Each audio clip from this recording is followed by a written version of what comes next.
ini saya lepasin kamu, tapi kalau skill lain kamu saya dapatkan, saya mati pulang. Motor kita apa? Bukan apa? Kirimkan mobil kita. Ditelepon yang pertama ke adik dia, habis itu dikirim video, habis itu nelpon ke ibu kok sayang ke anak, kirim duit 50 juta sekarang.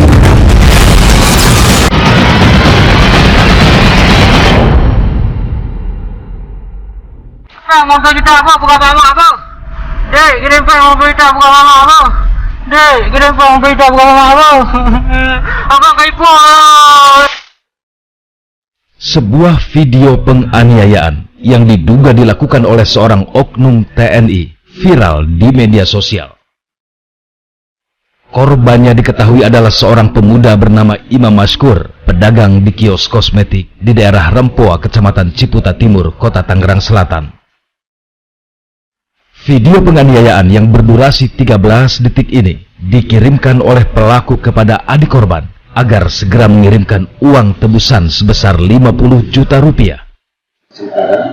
Video yang sempat juga dikirim selama itu. Video dikirim kemari, ke HP adik dia. Terus ada penculikan.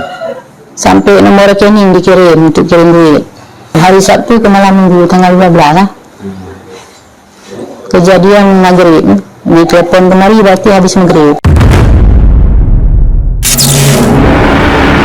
Halo?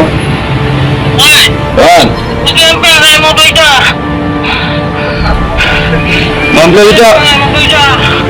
Karena tidak memiliki cukup uang, keluarga kemudian tak bisa memenuhi permintaan para pelaku.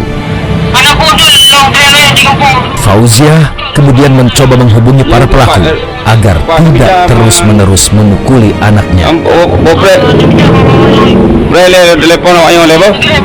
Namun pelaku tidak peduli, bahkan mengancam akan membunuh dan membuang anaknya ke sungai.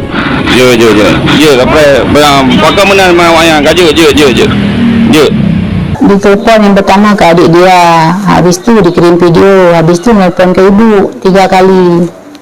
Yang terakhir saya telepon ke sana mau tanya ke mana keadaan dia. Yang angkat HP tersangka. Ibu kok sayang ke anak, kirim duit 50 juta sekarang. Itulah kok lebih kurang. Habis itu saya bilang, anak saya jangan dipukul lagi, saya akan usahakan kirim duit, sebab kami orang miskin. Jangan kali 50 juta, 1000 pun nggak ada duit. Muka ibu nggak kirim duit, anak ibu saya bunuh, buang sungai. Ancaman pelaku ternyata terbukti. 11 hari sejak Imam Maskur diculik, 23 Agustus 2023. Imam dinyatakan tewas terbujur kaku di Rumah Sakit Angkatan Darat Gatot Subroto. Polisi militer Kodam Jaya berhasil menangkap pelaku pembunuhan. Mereka adalah Praka Riswandi Manik, Praka Heris Sandi, dan Praka Jasmuri. Mereka adalah oknum TNI Angkatan Darat. Selain 3 anggota TNI, ada 1 orang warga sipil yang ditangkap, yaitu kakak ipar Praka Riswandi Manik bernama Zulhadi Satria Saputra yang ikut dalam aksi pembunuhan. Ia bertugas sebagai supir saat Imam Maskur diculik hingga tewas. Kepala Dinas Penerangan Angkatan Darat akhirnya buka suara soal aksi para pelaku penculikan, pemerasan, dan penganiayaan Imam Maskur. Mereka ini semua satu angkatan, yang mereka juga latar belakangnya adalah orang-orang dari Aceh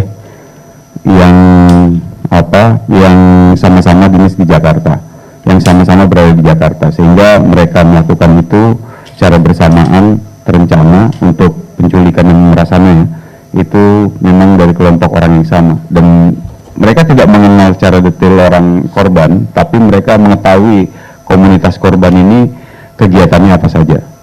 Saksi yang sudah kami periksa jumlah 8 orang, baik dari pihak keluarga, pihak korban yang pada saat kejadian pertama itu menolong korban untuk supaya tidak diculik. Jadi mereka ini datang, kemudian berusaha mengambil korban, tapi sebelumnya warga sekitar toko itu coba memberikan perlawanan. Itu ada 3 orang yang kita periksa, keluarganya, kemudian saksi-saksi lain yang dalam proses penculikan dan pemerasan ini menjadi korban. Ada satu juga korban yang diculik, sebenarnya yang diculik itu 2 orang, tapi yang satu dilepas di sekitar tol Cikeas, atau ya di sekitar tol Cikeas itu dia dilepas karena mendapati korban ini sudah kondisinya agak nafasnya udah susah. Karena ketakutannya kira korban yang satu dilepas. Itu juga kita periksa sebagai saksi. Pasca ditangkapnya 4 orang pelaku, Polda Metro Jaya menangkap 2 pelaku lainnya, yaitu Heri dan AM. Keduanya merupakan penadah hasil kejahatan kelompok Praka Riswandiman. Sehingga ada 6 orang tersangka yang terlibat dalam pembunuhan Imam Maskur. Penyidik melakukan proses ini dan berkoordinasi dengan Pemdam Jaya. Ya. Tentunya pada proses ini apa yang sudah dilakukan oleh penyidik itu berkoordinasi dan dilaporkan melalui proses perkembangan penyidikan yang ada terkait dengan 1 orang, khususnya yang masuk bagian daripada kelompok pelaku. Yang 2 lagi adalah 480 ya, atau penadahan terhadap barang dari hasil kejahatan pelaku.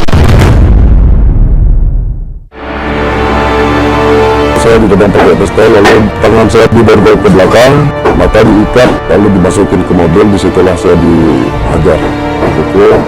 Di rumah saya sempat dipukul juga di depan anak istri saya.